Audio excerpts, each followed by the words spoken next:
رضوان صاحب نے گھڑی کی طرف دیکھا تو رات کے 10 بج چکے تھے۔ ان چاروں میں سے کوئی بھی ابھی تک گھر نہیں آئی تھی اور پھر اٹھ کر روم سے باہر آگے جہاں لاؤنج میں وہ سب بیٹھے ہوئے تھے۔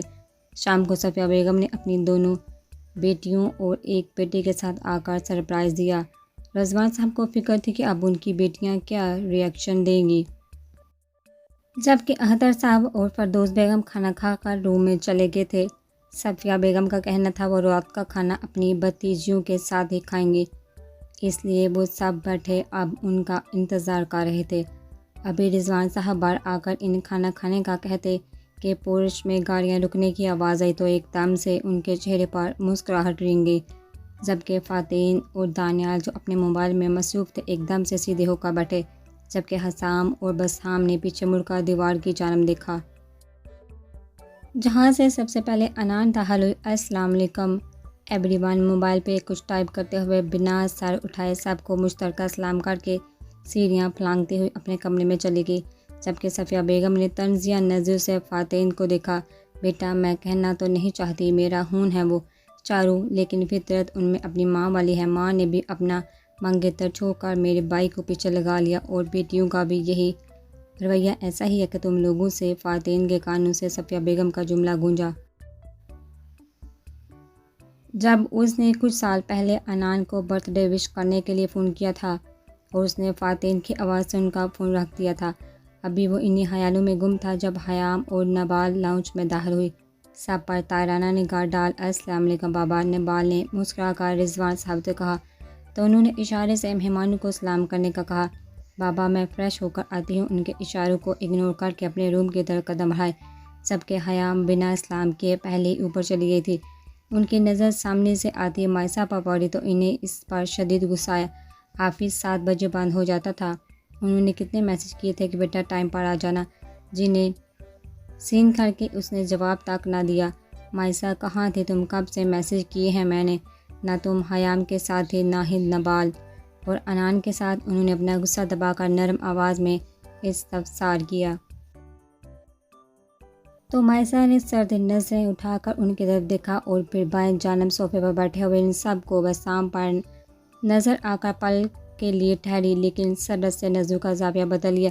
جتنی نظریں پھیرنی ہیں پھیر لو مسز، تمہاری ہر بے روحی کا بدلہ سود سمیت لوں گا۔ ہونٹوں پر مسکراہٹ سجا کر استحقاق بڑی نظروں سے اس کا جائزہ لیا تو ماتھے کے بالوں میں ایک دم سے اضافہ ہوا۔ وائٹ پینٹ شرٹ پہنے اور لائٹ پنک کلر کا لانگ کوٹ تھا جو اب اس نے اپنے دائیں بازو سے تھاما ہوا تھا۔ وہ سامنے والے کو پل میں بہکا سکتی تھی۔ جھوٹ میں بولنا نہیں چاہتی اور سچ آپ کو برداشت نہیں ہوگا۔ اپنی بات کر کے بنا اس کی سنے اپنے کمرے کی جانب بڑھ گئی، جبکہ آج پہلی بار رضوان صاحب کی اس کے ایسے جواب دینے پر حیران رہ گئے۔ مجھے لگتا ہے بھائی آپ کی بیٹی کو ہمارا یہاں آنا پسند نہیں آیا، صفیہ بیگم نے طنزیہ لہجے میں کہا تو وہ چونکے۔ وہ آپ پر ہی گئے ہیں سب، آپ کو ان کا دنیا میں آنا پسند نہیں آیا تھا، لیکن میری بیٹی کو آپ کے یہاں آنے سے کوئی اعتراض نہیں۔ وہ مجھ سے ناراض تھی کسی بات پر؟ رضوان صاحب نے ہلکے پھلکے انداز میں مسکرا کر کہا تو صفیہ بیگم کی بولتی بند ہو گئی۔ چھوڑیے چاچو، کھانا لگوائیے، بہت بھوک لگی ہے، دانیال نے اٹھ کر ڈائننگ روم کی طرف جاتے ہوئے کہا تو انہوں نے کچن کا رخ کر کے ملازمہ کو کھانا لگانے کا کہا۔ السلام علیکم۔ ان چاروں نے مشترکہ سلام کر کے اپنی اپنی نشست سنبھالی۔ وعلیکم السلام، رضوان صاحب نے جواب دیا۔ کیسے ہیں بھائی آپ سب؟ انان نے فاتین کو اگنور کر کے تینوں کو ایک ساتھ مخاطب کیا تو حسام کے ہونٹوں پر مسکراہٹ رنگ گئی۔ ہم تو ٹھیک ہے، لیکن لگتا ہے آپ لوگ ناراض ہیں ہم سے، دانیال نے نبال کو نظروں میں رکھ کر جواب دیا تو انان مسکرا دی۔ ناراض ہونے کے لیے کوئی تعلق ہونا ضروری ہے اور جہاں تک مجھے پتہ ہے ہمارا آپ لوگوں سے کوئی ایسا تعلق نہیں ہے۔ نبال کے جواب پر ان چاروں کے ہونٹوں کی مسکراہٹ پل میں غائب ہوئی۔ رائٹ ڈیئر منکوہا، ہمارا واقعی کوئی تعلق نہیں ہے، تعلق بنانا تو تھرڈ کلاس لوگوں کا کام ہے، ہمارا تو جائز رشتہ ہے آپ سے، دانیال نے جلا دینے والی مسکراہٹ کے ساتھ کہا تو نبال کھلکھلا کر ہنس پڑی، جس پر وہ حیران تو ہوا لیکن ظاہر نہیں ہونے دیا۔ آپ کا یہ کاغذی رشتہ دوسرے کاغذ کا محتاج ہے، پھر بس 2 کاغذوں کی کہانی ہوگی یہ۔ نبال کے جواب دینے پر حیام اور مائسہ نے اپنی مسکراہٹ چھپائی، جبکہ دانیال نے غصے سے اپنے جبڑے بھینچے۔ ابھی وہ کچھ کہتا کہ انان ایک دم سے اپنی کرسی سے کھڑی ہو کر منہ کھولے سب ڈشز کے ڈھکن اٹھا کر دیکھ رہی تھی۔ وٹ دا الفاظ کو روک کر اس نے آخری ڈش کا ڈھکن پٹھا، جبکہ انان کے ایسے گالی دینے پر فاتین کو زور کا پھندا لگا، جبکہ حقیقت یہ تھی کہ اس سے وٹ دا کہنے کی عادت تھی۔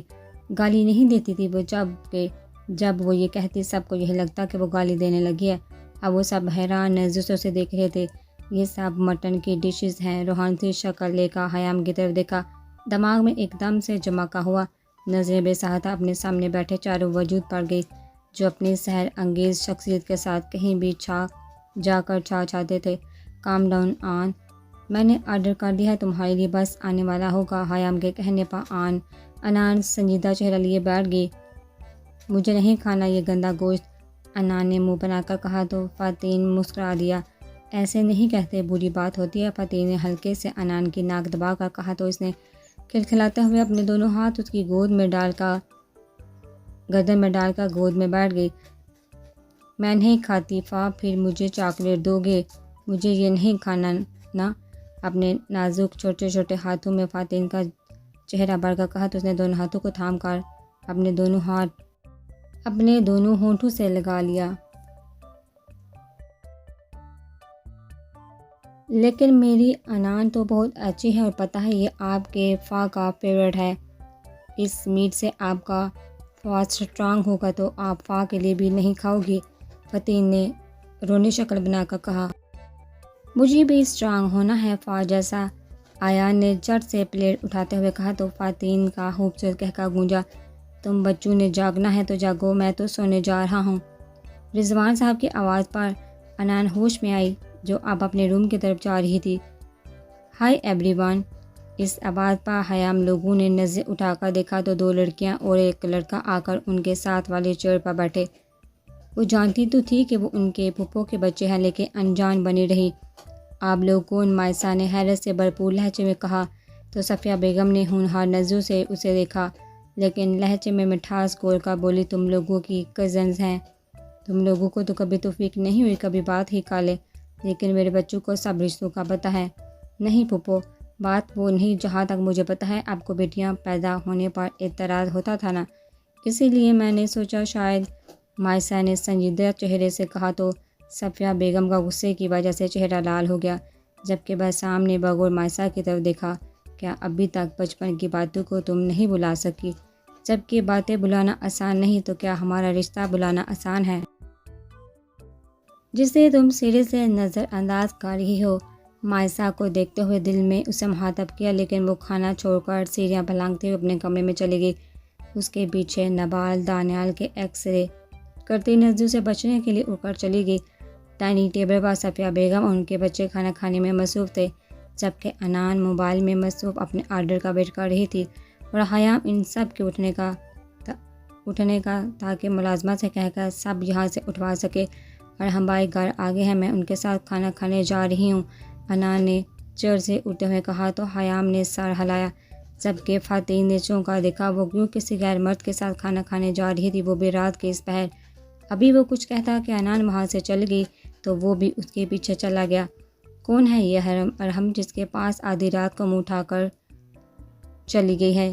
یہ صفیہ بیگم نے تلخ لہجے میں کہا تو حیام نے سنجیدہ نظروں سے ان کی طرف دیکھا۔ حضرت علی رضی اللہ تعالیٰ عنہ نے فرمایا، دنیا میں 1000 رشتے بناؤ، لیکن یہ رشتہ ایسا ضرور بناؤ جب وہ 1000 آپ کے خلاف ہوں تو وہ ایک آپ کے ساتھ ہو۔ تو اس دنیا میں ارحم انصاری میرے لیے وہی ایک رشتہ ہے۔ 1000 کیا ساری دنیا بھی میرے خلاف ہو تب بھی وہ میرے ساتھ ہی کھڑا ہوگا، اتنا تعارف کافی ہے پھپھو۔ حیام نے اپنی بات ختم کر کے سوالیہ نظروں سے ان کی طرف دیکھا اور اپنی نشست سے اٹھ کھڑی ہوئی ملازمہ کو آواز دے کر ٹیبل صاف کرنے کا کہا، وہ اپنے روم میں چلی گئی۔ کہاں جا رہی ہو تم؟ انان جو گیٹ کراس کرنے لگی تھی، فاتین نے بازو سے پکڑ کر اپنی جانب کھینچا تو وہ اس کے سینے سے آ لگی۔ دونوں کے دل کی دھڑکنیں ایک پل کو منتشر ہوئی، لیکن اگلی ہی پر انان نے اسے دھکا دے کر خود سے دور کیا۔ ڈونٹ یو ڈیئر، انگلی اٹھا کر تنبیہ کی دو۔ فاتین نے ضبط سے مٹھیاں بھینچ لی۔ وہ کافی کول مائنڈڈ بندہ تھا، بہت کم ہی کسی بات پر غصہ کرتا تھا یا کرتا ہی نہیں تھا، لیکن وہ جب سے آیا تھا اس کی اگنورنس برداشت کر رہا تھا، مانا کہ ان کی کبھی بات نہیں ہوتی ایک دوسرے سے، کیونکہ پھپھو کا کہنا تھا ماموں کو یہ سب پسند نہیں اور وہ چاہتے ہیں پہلے ان کی اسٹڈیز کمپلیٹ ہو، ورنہ بچیوں کا دھیان نہیں لگے گا۔ اور وہ جانتا تھا کہ اگر وہ اس سے بات کرنے لگ گیا تو خود کے جذبات کو قابو پانا مشکل ہو جائے گا، اسی لیے رابطہ نہیں کیا۔ لیکن ہر عید پر، اس کے برتھ ڈے پر، ہر موقع پر فاتین نے رابطہ کرنے کی کوشش کی۔ اگر وہ کبھی جواب دیتی تھی بھی تو پھپھو کے ذریعے کہ اسے فاتین یا اس کے کسی بھی بھائی سے بات کرنے میں دلچسپی نہیں۔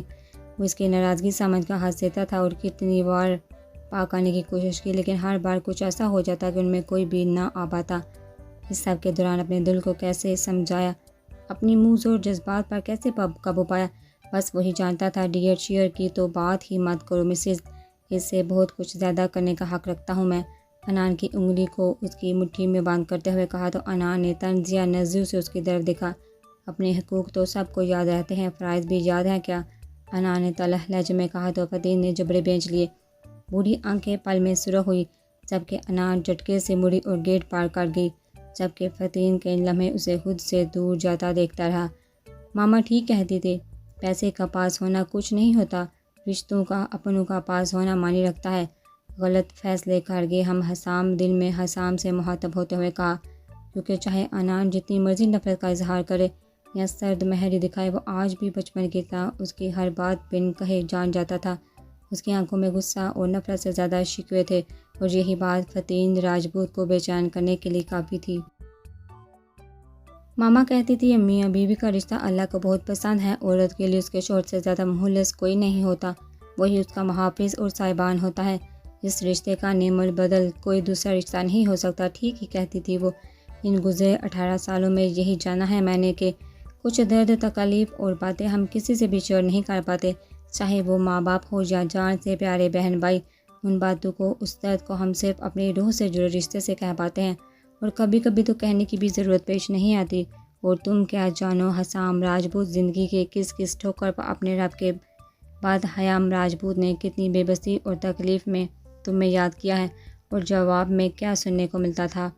Hussam is busy with his study, he is busy starting his business, he does not want to talk۔ اور آج تم کتنے حق سے میرے سامنے آ کر بیٹھ گئے، جیسے میرے ہاتھ اس امید کی ڈور تھما کر گئے تھے کہ تم صرف میرے رہو گے، واپس لوٹ آؤ گے۔ لوٹ تو آئے ہو لیکن صرف میرے کب رہے ہو۔ گپ اندھیرے کمرے میں کرسی کی پشت سے سر ٹکائے ہاتھ میں پکڑے لائٹر کو جلانے اور کبھی بجھانے کے عمل کے دوران سپاٹ نظریں غیر مرئی نقطے پر مرکوز تھی۔ میاں بیوی کو ایک دوسرے سے نفرت ہو جاتی ہے کیا؟ ماما تو کہتی تھی نکاح میں بہت برکت اور طاقت ہوتی ہے، اللہ دلوں میں محبت ڈال دیتا ہے۔ تو پھر تمہیں کیوں نہ ہوئی مجھ سے محبت دانیال راجپوت؟ محبت نہ صحیح، غیرت مرد بن کر اپنی عزت کو اپنی آنکھوں کے سامنے رکھتے۔ تمہیں پتہ ہے مجھے تم سے نفرت نہیں، کیونکہ میں بہت شدت پسند ہوں، اور شدید نفرت شدید محبت کا ہی دوسرا روح ہوتی ہے۔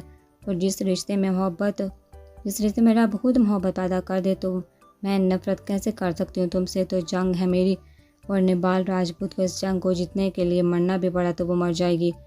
ٹیرس پر کھڑی چاند کو تکتے ہوئے ہمیشہ کی طرح وہ آج بھی اپنے خیالوں میں دانیال راجپوت سے مخاطب تھی۔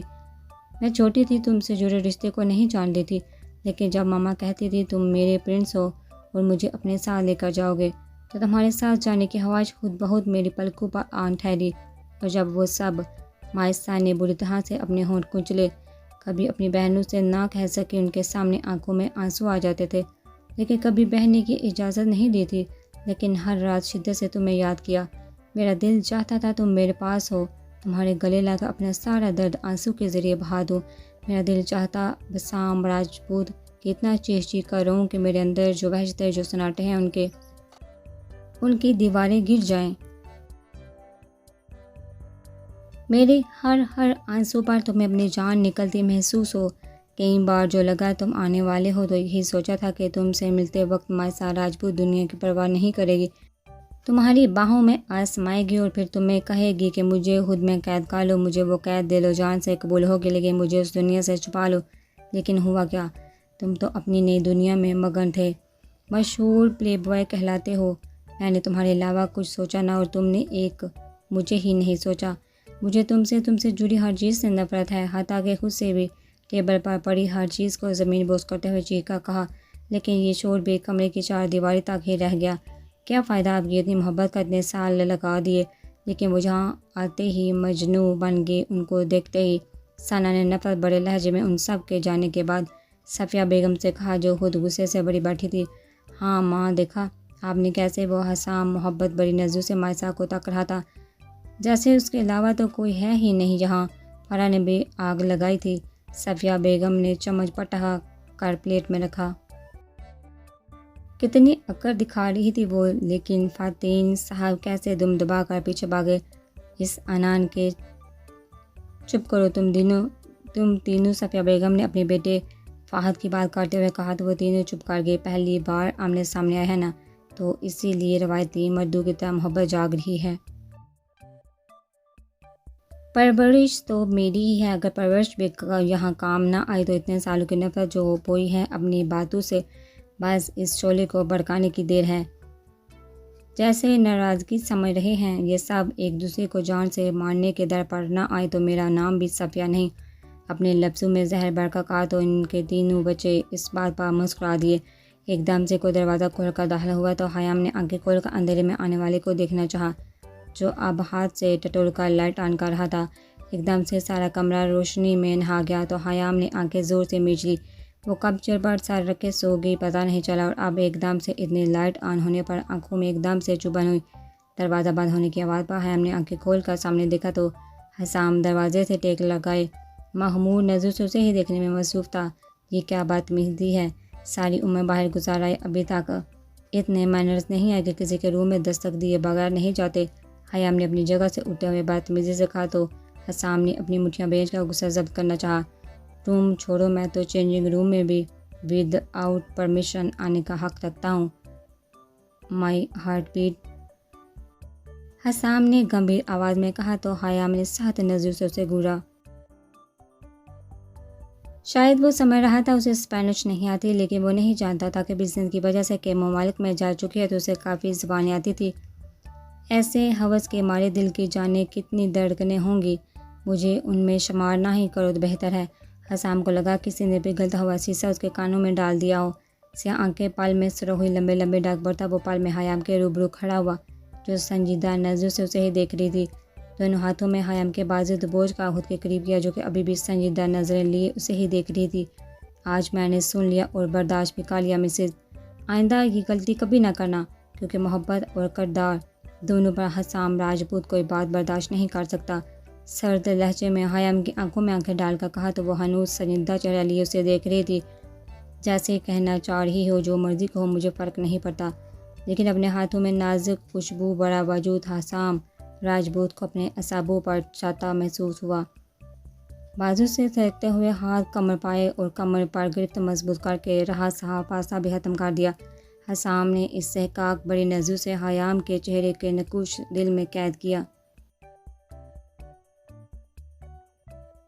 تم کیا جانو مسز، تمہارے لیے حسام راجپوت کتنا تڑپا ہے، گمبھیر آواز میں نظروں کے راستے حیام کو دل میں اتارتے ہوئے کہا تو اس نے تلخی سے مسکرا کر حسام کو دیکھا اور اپنے دونوں ہاتھ اس کے کندھے پر رکھ دیے۔ حسام کے دل نے ایک بیٹ مس کی اور حیام کو شدت سے خود میں بھینچ لیا۔ سوچتا تھا جب تم سے ملوں گا تو کیا بات کروں گا، کہاں سے شروع کروں گا، لیکن جب تم سامنے آئی تو لگا میں تو صدیوں سے تم سے باتیں کرتا آیا ہوں، کوئی تمہید باندھنے کی ضرورت ہی پیش نہیں آئی۔ سامنے موجود وجود میرا تھا، میری ملکیت، میری ہر آتی جاتی سانس کی گواہی تھا۔ نہ کوئی جھجک محسوس ہوئی، بس محسوس ہوئی تو محبت، اپنا پن، یہ احساس محسوس ہوا کہ تم تو ازل سے میری تھی۔ اپنی گمبھیر آواز میں سرگوشی کرتا وہ حیام کے دل کی دھڑکنیں منتشر کر گیا، لیکن ماضی ایک دم سے نظروں کے سامنے لہرایا تو حیام نے سختی سے ہونٹ پیچ لیے اور نظریں اٹھا کر دیکھا تو آنکھوں میں جذبات کا ٹھٹے مارتا سمندر لیے اسے ہی دیکھ رہا تھا۔ تمہیں یہ سب کرنے کی ضرورت نہیں ہے، حیام کی بات پر حسام نے حیران نظروں سے اس سے، میں نے کبھی کسی کا حق نہیں مارا تو تمہارا کیسے حق رکھ سکتی ہوں؟ اگر یہ سب اپنے حق لینے کے لیے کر رہی ہو تو لے لو، لیکن اس کے بعد مجھے اپنی شکل کبھی مت دکھانا۔ حیام کی بات پر حسام نے بے یقینی سے اس کی طرف دیکھا، آنکھوں میں اپنے لیے بے اعتنائی اور نفرت دیکھ کر اسے اپنا دم گھٹتا محسوس ہوا، کہنے کو جیسے کوئی لفظ ہی نہیں بچا تھا۔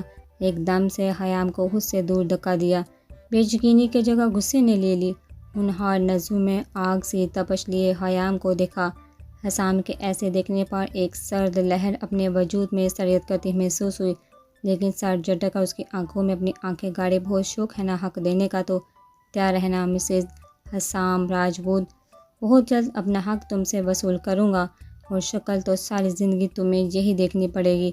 تمہارے نام پر تو میری چھاپ ہے ہی، لیکن تمہارے وجود پر اتنی گہری چھاپ چھوڑوں گا کہ جب بھی چہرہ دیکھو گی تو میرا ہی عکس پاؤ گی۔ دبی دبی آواز میں غرا کا کہا اور لمبے لمبے ڈاک برتا وہاں سے چلا گیا، جبکہ خیام ابھی بھی بند دروازے کو دیکھ رہی تھی۔